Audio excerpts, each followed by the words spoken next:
you first to GSDC for putting on this event, and thank you everyone for joining here today. Like Lecky mentioned, what we're going to be covering is maximizing cloud efficiency while meeting business goals. And we're going to take that approach looking at it from a finance and operations perspective from the Microsoft Dynamics 365 family.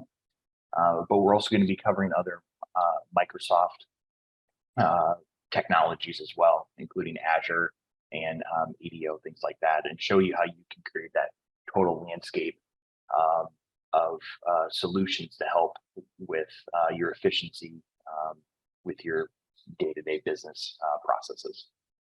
So go ahead and jump into this. I will say before we start that there is a Q&A section here at the end, but you can feel free to use the Q&A or question and answer feature within Zoom. So if you have questions throughout the session, feel free to post them in there and we'll have time at the end to go through those as well. A quick introduction about myself. Like was mentioned, my name is Alex Meyer. I am currently work for a company called Protiviti, which does global business consulting. My area of expertise is in the business application solutions area, focusing on the Microsoft Dynamics Power Platform, Azure Portal, and ADO solutions, and helping our clients be able to utilize those to the best of their ability. My contact information is there in the middle. I have a blog that I write on quite frequently about Dynamics 365 F&O topics, mostly around security, audit, and compliance. I have a book that I wrote or co-wrote around security, audit, and compliance as well. That's available on Amazon. And then my MVP, my Microsoft MVP profile link is there as well.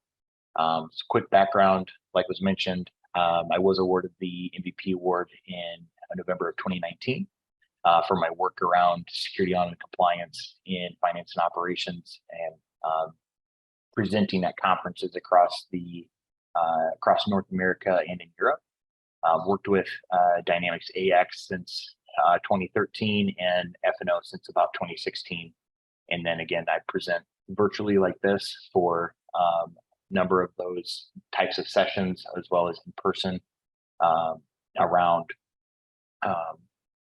development, system administration, some of those more technical topics, and being that subject matter expert in that area. All right, so looking ahead at the agenda for today, what we're really going to be looking at covering is first taking an agnostic look to see what are the benefits of having a SaaS-based cloud ERP. And when we say SaaS, that's software as a service. So looking at what those benefits are compared to on-premise. We're going to be looking at specifically then Dynamics 365 Finance and Operations being hosted in Microsoft Azure, and the benefits that provides and how you can start utilizing some of those features and functionality that Microsoft has across their landscape to help with your business. We're going to be looking at the benefits of development and testing with cloud ERPs. So when you're trying to extend the solution, right, what does that look like? And from a testing perspective, what are some tools and functionality that exist to help automate that process and shorten that time? We're going to be looking at data analytics opportunities and solutions. Now that you have all this great data in your ERP, how can you actually turn around and utilize that data and be able to gain actionable insights? We're going to be looking at the cloud integrations that exist, right? Because now that our ERP is in the cloud, how can we connect to other solutions, be able to pull in information from those others areas? And then, of course, the new piece to all of this is the artificial intelligence, your AI, machine learning, things like that. How can we introduce that into our business to be able to streamline efficiency, take out mundane tasks and give time back to individuals to do more important things in their day-to-day work life. So, and then finally, we'll have a Q&A session here at the end as well. So, go ahead and feel free to drop your questions in that Q&A area. All right, so if we jump into this, we'll first start with what are the benefits of the cloud SaaS-based ERP itself, right? So we're going to focus again on that Microsoft Dynamics area and be able to start looking at that. So first and foremost, what is all included in the Dynamics 365 family? So Microsoft has a really unique way of naming things. They like to make it as confusing as possible. So of course, Dynamics 365 isn't just one solution, right? There are a number of different solutions that actually fall under the umbrella of the Microsoft Dynamics family. So you're going to have things like your ERP side that's going to have finance, supply chain management, project operations, commerce, right? You're going to have that side. You're also going to have your CRM side, where you have sales, marketing, customer service, customer voice, field service, right? You're going to have that separate area as well. So there's multiple different pieces to this, right? But this isn't the only thing that Microsoft, offers, right? This is just your ERP and CRM solutions. What else do they have in this particular area? And really, when we start looking at it then, right, we start adding in the Power Platform as well, right? So this is where you have your things like Power Apps for your low code, no code development, right? Your Power Automate, right, for process automation, being able to automate certain tasks based on events. Your Power Virtual Agents, which are your chat bots, right, to be able to interact with your customers automatically and efficiently. And then Power Pages is a newer one where they have that external facing website, right? So these two things, your Dynamics 365 Power Platform, very easily join together because they're built on top of both offered from Microsoft, and these are becoming more and more streamlined as we move through the life cycle, right, of Dynamics 365 and Power Platform. These are becoming closer and closer together. But again, this isn't the only solutions, right, that you're going to be dealing with from Microsoft as a business. You also have the Microsoft 365 family as well, right? So you have, things like Microsoft Word and Excel that you're creating those documents in, PowerPoint, for example. Then you have Outlook and Exchange, right, for your email, Teams for your chatting, and doing virtual meetings like this. And then you have OneDrive for your data and SharePoint for collaborating with that, right? So this is where you can start looking across from a Microsoft standpoint in particular, right? The vast landscape of different solutions that they provide and the interconnectivity that they provide really sets the Microsoft offerings apart in that particular area.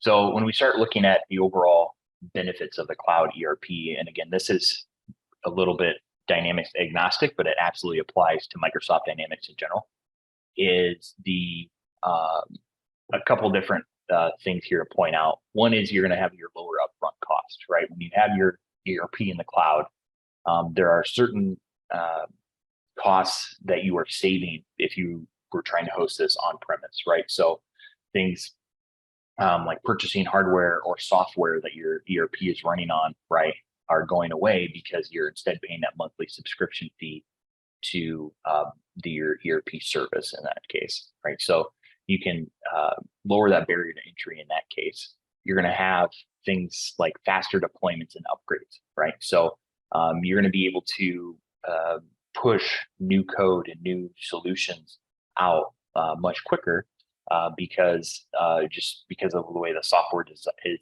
designed as compared to on-premise ERP. If you were think back, right, your on-premise ERP, you would maybe do an upgrade maybe once a year, maybe once every couple of years, right? Microsoft is pushing 7 updates a year out, right, for F&O. And so they can very quickly fix bugs and they can very quickly add new features and functionality for that. The other part to this is, as we just talked about, is the upgrade side, right? So not only can you deploy code faster, but the service provider, in this case, Microsoft, can push their code faster as well.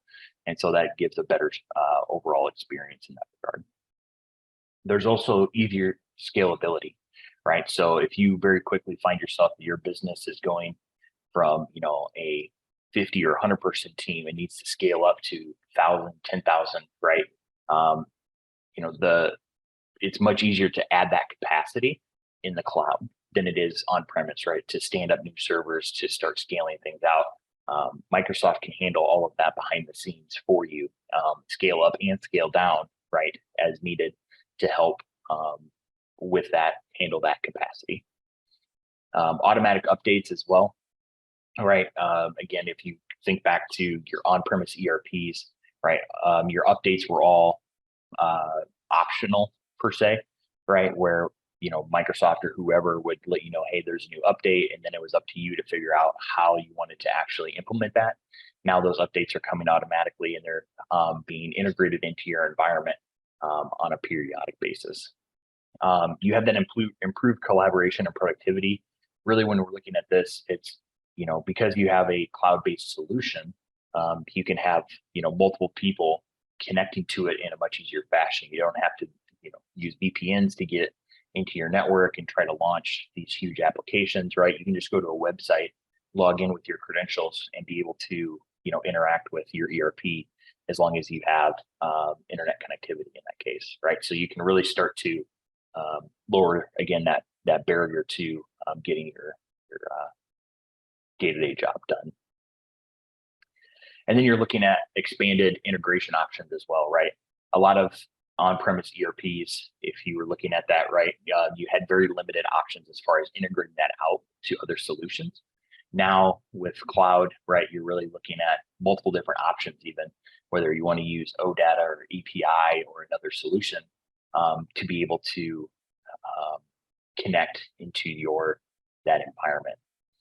And then increased data security, right? And the reason I bring this up is because, you know, Microsoft has an entire team of thousands of people working on the security of their environment itself in Azure.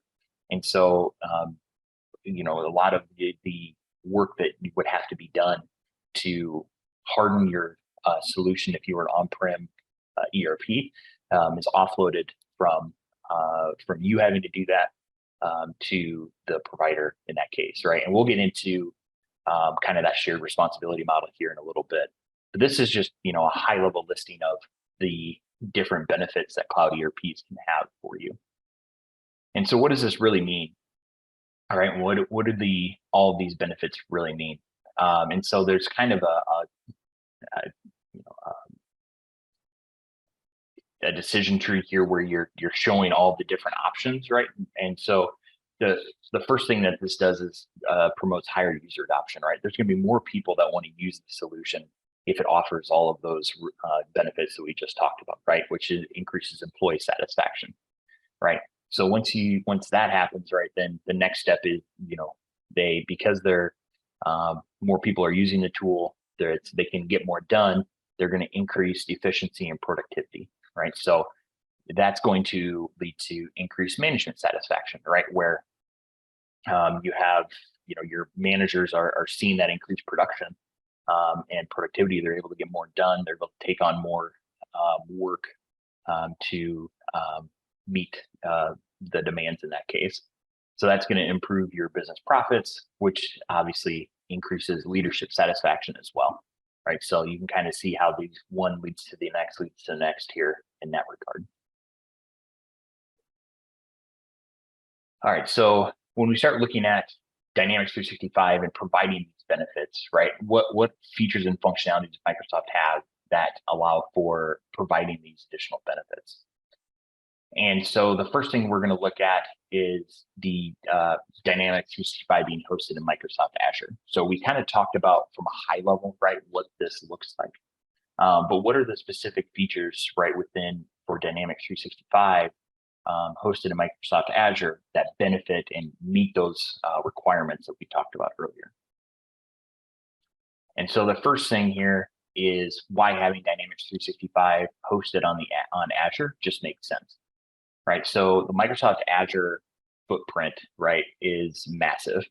They have over 160 active data centers in 60 different regions globally, and that's getting added to every year. This is including things like North and South America, Europe, Asia, and Africa. They offer over 200 different products or resource types that you can actually deploy within Azure. And again, that's increasing all the time as well. And I did want to point out that Microsoft, and they publicly announced this, they spend over $1 billion a year in security investments to protect customer data, right? And so that's a lot of resources being dedicated to securing and making sure that your data is kept safe, that you don't have to really, quote unquote, worry about anymore because Microsoft is handling that. The next part is, keeping data safe is one thing, but how do you protect data from, disaster recovery or some sort of, data loss situation? And that's where, again, the benefits of Azure can kick in. So I just wanted to show the 3 different types of different data protection and redundancy that Azure provides, and to show this because it really is, kind of speaks to the overall value that Microsoft places on your particular data in this case, right? So you can do, by standard processing, right? Any data stored in like Azure SQL, it's going to have redundant storage that's going to be replicated 3 times in a single data center. And Microsoft loves to kind of rate these by the percentage of durability or reliability of that data within 1 year. And so they call the first one here is 11 nines, so it's 99.79 or after it, right? Reliability within 1 year that data is going to be protected from any sort of disaster or data loss. And so that's your local redundant storage. Then you go to zone redundant storage, which replicates across 3 availability zones and provides 12 nines of durability. And then the final one is geo-redundant storage, where there's multiple locations being used to store your data. And the 2 locations are at least 100 miles apart. So even if one data center gets completely destroyed, you still have another copy of your data in a separate region from that. And so just wanted to point out the available options for the data storage, and to show that Microsoft is still how much they value and protect, offer or have offerings that value and protect your particular data.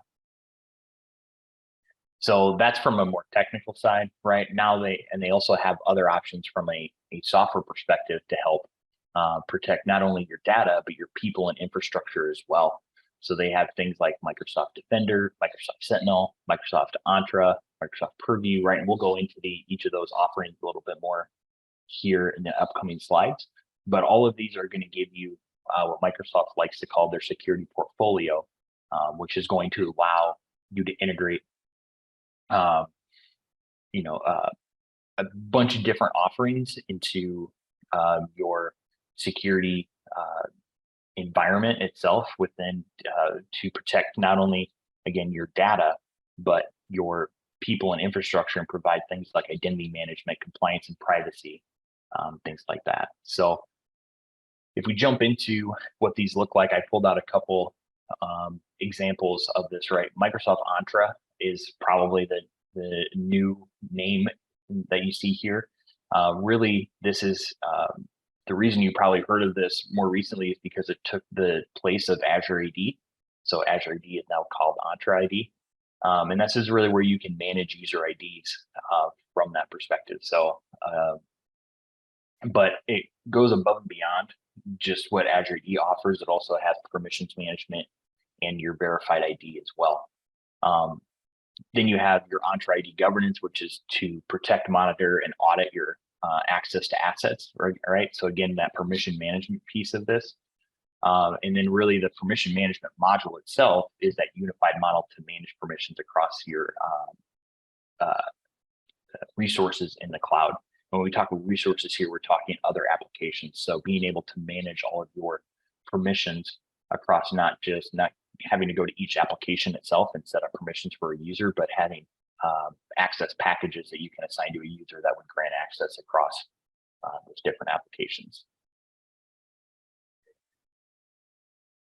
Then you have things like Microsoft Sentinel, which are being used to look at analyze threats that are coming from to Azure itself or to on-premise resources, depending on how you have this set up, and really giving you the ability to leverage the Azure AI to help predict threats and to look for those anomalies in a much quicker fashion. So you can see, hey, this user is signing in from a brand new location they've never signed in from before, right? We probably want to look at that. Or, we're having a high number of invalid logins from this area, right? We can, block those, things like that. And so again, this is where you can start to leverage not just the detection of this, but really looking at the machine learning across all of the Microsoft Azure customers to help look for what are the global trends that we're seeing from a risk perspective, coming across. And then finally, we have that Microsoft PRView. This is where you're talking about governing data, looking at data loss prevention, insider risk management, basically looking to safeguard that data wherever it resides, and then improve your risk and compliance posture. And really what that means, that's Microsoft likes to talk about that, but it's just how do we better manage the data itself and who has access to that. And that's really kind of what that this allows you to do, is provide context to your data, provide dynamic controls, and automate mitigations across things like your compliance manager, data loss prevention, information protection, and insider risk management. So you can kind of use those tools in conjunction from there. And then looking at the Azure shared responsibility model, we kind of referred to this earlier, but really this is what Microsoft likes to talk about when they're looking at moving from on-prem to cloud, or what your responsibilities are in a cloud environment. And so you can kind of see, as we move from right to left, the darker shaded boxes here are what are the client or customer responsibility. The lighter blue shade here is what Microsoft is responsible for. And then there's a few that are shaded with both. So you can see with on-premise, right, a customer is responsible for the entire thing, from data center to network to host, operating system, network controls, applications, right, all the way up to your identity and your data. As we start moving to the left to infrastructure as a service or platform as a service, right, and finally software as a service, you can see that Microsoft start to the Microsoft responsibility portion of this starts moving up the ladder here, the chain. And so when you get to a SaaS-based solution, which is what Dynamics 365 Finance and Operations is, right, you can see that Microsoft is in charge of everything up to the application itself. And really where the customer comes in then is with your identity and directory infrastructure, basically creating the users within your environment and then assigning that correct access to those individual systems, right? And so you can see that you're offloading a lot of the behind the scenes information, or behind the scenes tasks and setup that you'd have to do from you having to do this right to Microsoft. So something to keep in mind as you're going through this, that you're able to, instead of spending time and effort on those tasks, right, they're better used in other areas. All right, and then there's security advantages here as well. You can see, again, this is from Microsoft, but the traditional approach is on the left, right, where you can see that there are certain areas where each of these boxes are a certain responsibility that a customer has from a security perspective. You can see on the left here that there are areas that the customer does really, really well, the darker blue, and there are things that the customer doesn't do really well, which is those lighter blue. And so if we shift over to that cloud-based approach, right, you can see that Microsoft helps fill those gaps, right? So instead of having to have the client be in charge of or responsible for everything, right, you're shifting that responsibility a little bit and letting Microsoft help you meet those requirements. So all that being said, the benefits of hosting Dynamics 365 on Azure, the reason we went through all of that was to really show that because F&O is hosted on Azure, it automatically gets all the features and functionality and benefits that Azure provides. And so that's really the reason we went through all that background, is to show the benefits that Azure has, and therefore, because finance and operations is hosted on Azure, that F&O is already getting already just from being hosted there. So that's really the big takeaway from this section. All right, so if we jump to development and testing, right? So what features and functionality does finance and operations have to help streamline your development and testing procedures to start to look at being able to maximize your business efficiency in that area? And so really when we start looking at development and testing, Microsoft is going to provide your pre-configured development and build environments. So these environments can be deployed to Azure or LCS, to Azure via LCS or Lifecycle Services, or they can actually be deployed locally. So you can actually download a VHD to be able to deploy those. And then Microsoft has a robust application lifecycle management story around F&O. And they have Microsoft Learn documents. They have entire videos about this that I've linked in here as well in the PowerPoint here. But so it doesn't matter if you're using the waterfall methodology, which is on the left, or the agile methodology, which is on the right, down here at the bottom for your development cycle, right? Microsoft has both those stories covered. You can use whatever development methodology you would like, and the solutions from Microsoft can help you in that journey. So with that, that journey would probably consist of things like your continuous integration and continuous deployment, right? Your CI/CD process. And really this is where you can start to utilize the Microsoft technology to help automate a lot of these tasks. And so this is where you can start using build pipelines, right, to deploy your code across different environments in a much quicker fashion. And you're not having to go to each environment individually to deploy your code, right? So you can have the automation process of Microsoft help with that.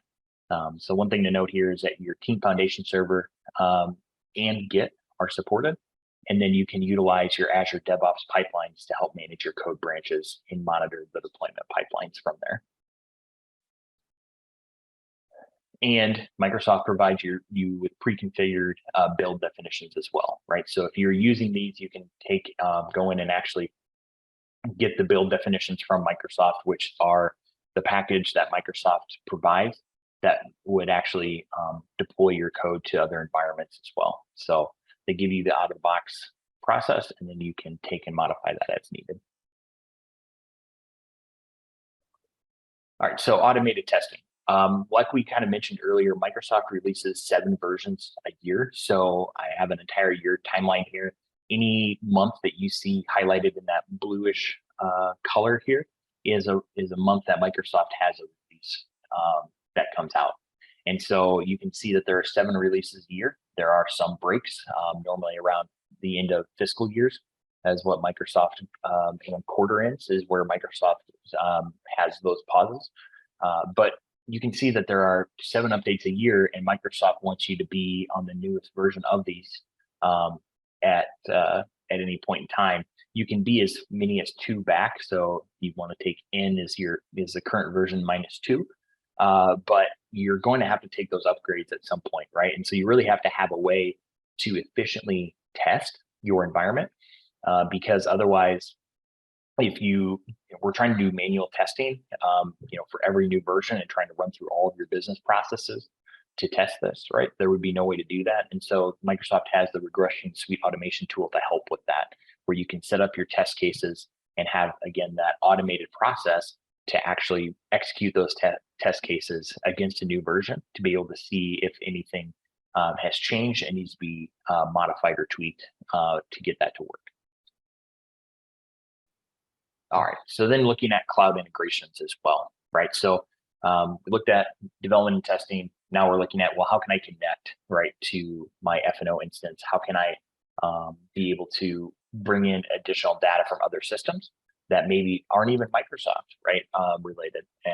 How can I start this process? And so there are a number of integration options that exist, whether you're talking about e-commerce platforms, CRM systems, other ERPs, human capital management, supply chain management systems, right? You have all of these different options that either have native connections or can be set up fairly fairly easily, either using, the out-of-the-box OData connections, OData endpoints, or custom APIs, right? Or, any number of different integration options that exist.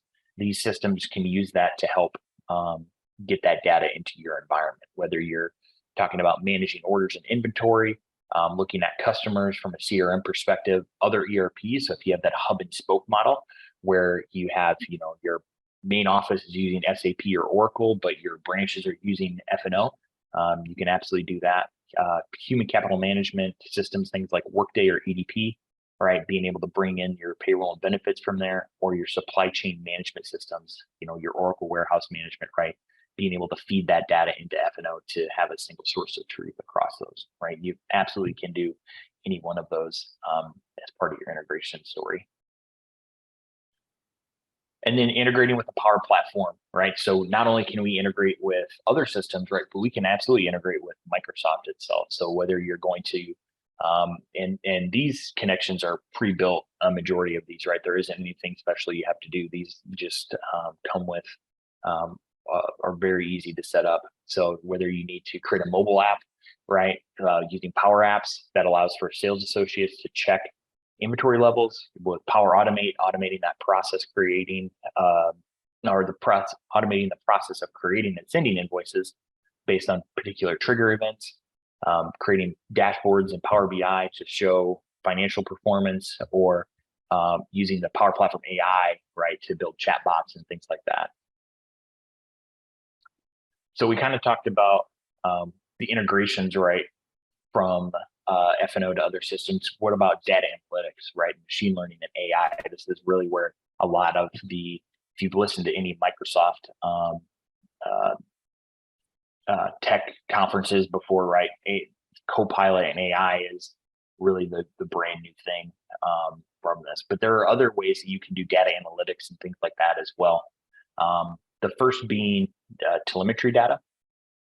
So in 10.0.30, Microsoft announced the surfacing of the telemetry data to end users. And telemetry data, when we're talking about this, is looking at the actual actions that users are performing in the system and being able to see when they're accessing certain pages, when they hit certain error events, right? What additional information is around those, where they're connecting from, what environment they're connecting to, how long do they spend on the page, things like that. And so all of this data can be exported to App Insights within Azure, and then exported natively to Power BI to view that information. And so that's a great segue into the next data analytics option, which is looking at, how can we actually start to analyze this data and gain actionable insights or business insights into our data. And so one thing to note here is that the ERP data can be exported to things like Data Lake, Dataverse, or Data Warehouse, and then using analytics tools to be able to analyze that data, whether you're using Power BI or even Microsoft Excel to bring some of those in. One key feature here is that you can actually embed Power BI reports directly within F&O, right? So you don't have to go to a separate application or a separate website to view these. You can embed those reports right in for easy analysis. And really all of this is trying to simplify your reporting and gain actionable insights from there. You can also use things like machine learning. This is kind of the step right before AI as we get through this, but machine learning is really helping build models that you can look to data models to help look for trends, look for ways to classify data, look for anomalies, right? And being able to really start that particular process. So there's, Azure machine learning, if you want to go down that project or path as well, to really start to fine grain your data analysis and looking for ways to pull those insights across large amounts of data coming in. But really, when we start looking at this, right, the big feature in this case is Microsoft CoPilot, right? So this was actually released last year with the Microsoft 365 CoPilot. And for Dynamics, it was coming in earlier this year Dynamics 365 in March of this year. And so the idea is that this will eventually be embedded across all Microsoft products, and you will have CoPilot will just be something that everything else is built on top of, right? So you would be able to pull data from whether that data originates in Teams or Word or Outlook, and you want to feed it into FNO or feed it into your ERP or CRM system, right? You can absolutely do that. That's the eventual idea right now. There are certain integrations, but there's still a lot to work out. So really, when we start looking at CoPilot itself, for those that may not know, it's an artificial intelligence built on top of large language models. Really, all this means is that it's being fed a lot of data, that business data, that says, here's what a normal business process kind of looks like, and here are the things that are going to be asked about, and then being able to predict what answer you want from that, right? And so when you can ask it questions in natural language, and so you can write in English or whatever language you speak to this CoPilot AI and be able to get actionable insights from that, right? And so this can also be trained with your organization data.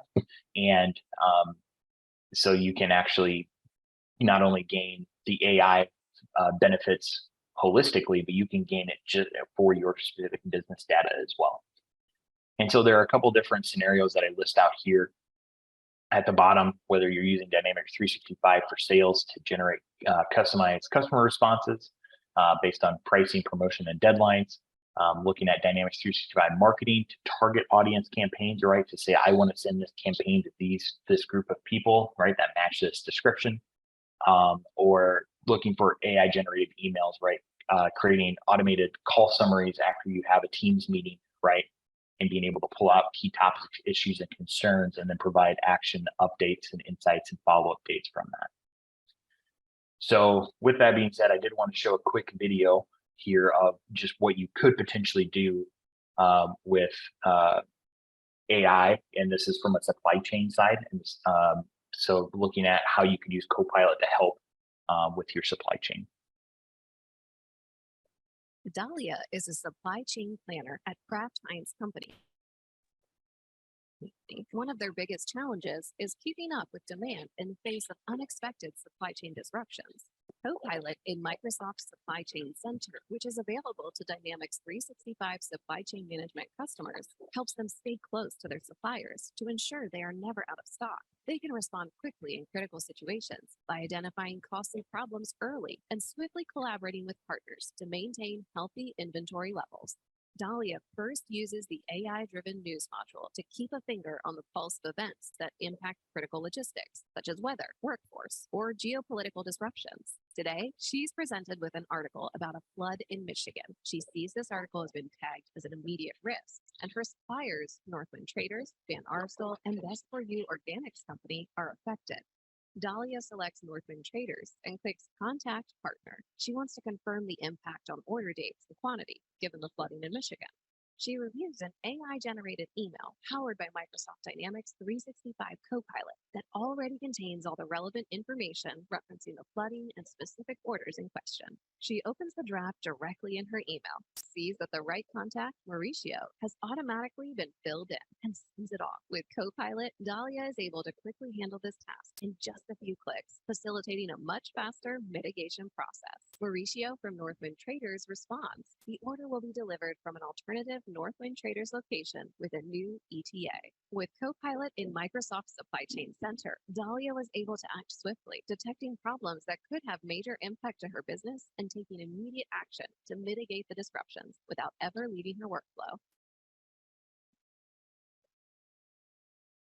So that's just a quick insight into what is the potential for AI. Obviously, this is just the high level surface, but it's something where you can kind of see the vision of what Microsoft is really looking to provide. So a quick recap here of what we learned during this particular session.